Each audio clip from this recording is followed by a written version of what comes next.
My name is Trent Loos, sixth generation United States rancher from Nebraska, USA, and it's certainly an opportunity, a pleasure, and an honor for me to be back in Australia visiting with lamb producers about the essentials of life: food, fiber, pharmaceuticals, and fuel. Where do they come from and how do they get to us? It was 1999 actually that I was standing in the audience with about 300 people gathered in a very rural part of South Dakota where I was ranching at the time. And there was a gentleman representing an animal rights group who talked about how we no longer need animal agriculture in the United States.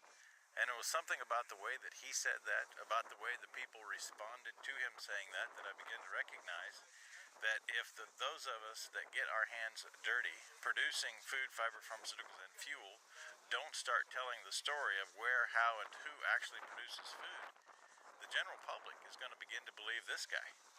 And that is absolutely the wrong thing. Now, the key part of that, and why I think it's important to what we're talking about here today, is that I believe most people in agriculture have some concern about the disconnect between food producers and food consumers.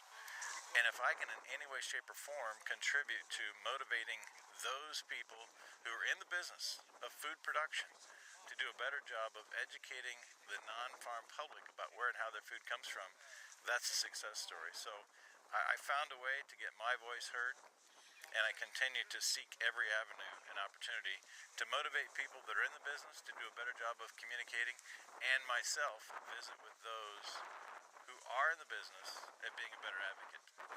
In May of 2000, I began producing my own radio program called Loose Tales. And I was, again, trying to connect the dots and tell the story of where and how food is produced. Interesting side note, that when I started doing that, many people in the radio business thought that, well, we don't have many farmers, so we don't have a need for that kind of a program. Well, the need for that type of a program exists where people eat.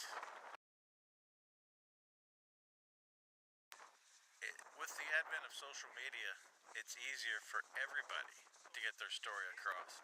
And that is even more of a reason that we need to take advantage of that, because let's face it, there's a very small segment of the population that doesn't necessarily care about animal agriculture, but they don't want us to have animal agriculture. And the folks who want to put me out of business, who want to put the families here in Australia out of business, are using social media very aggressively, and that means that gives us an impetus to say, hey, we need to be on the forefront of using every tool possible to tell the story. What I find in farm and ranch families, everybody sits back and they blame the people that live in Adelaide. They blame the people who live in Sydney, Melbourne, Brisbane, whatever city it might be. The truth of the matter is that there's a disconnect within our own family.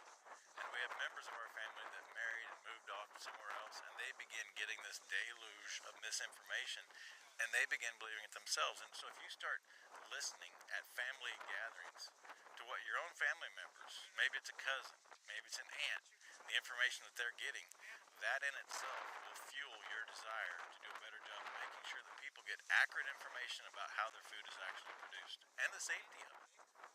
As long as people eat, there's a bright future. But we need to be involved in shaping that future.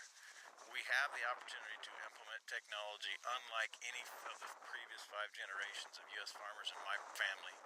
And that's why we can feed more people with fewer resources. And the optimism about the future should be, how can we take these sheep like we see in the background and improve the lives of more people, not only in Australia, but around the world. Because you look at the population of Australia and you look at the resources that are here, you can easily feed the 23 million people that call Australia home.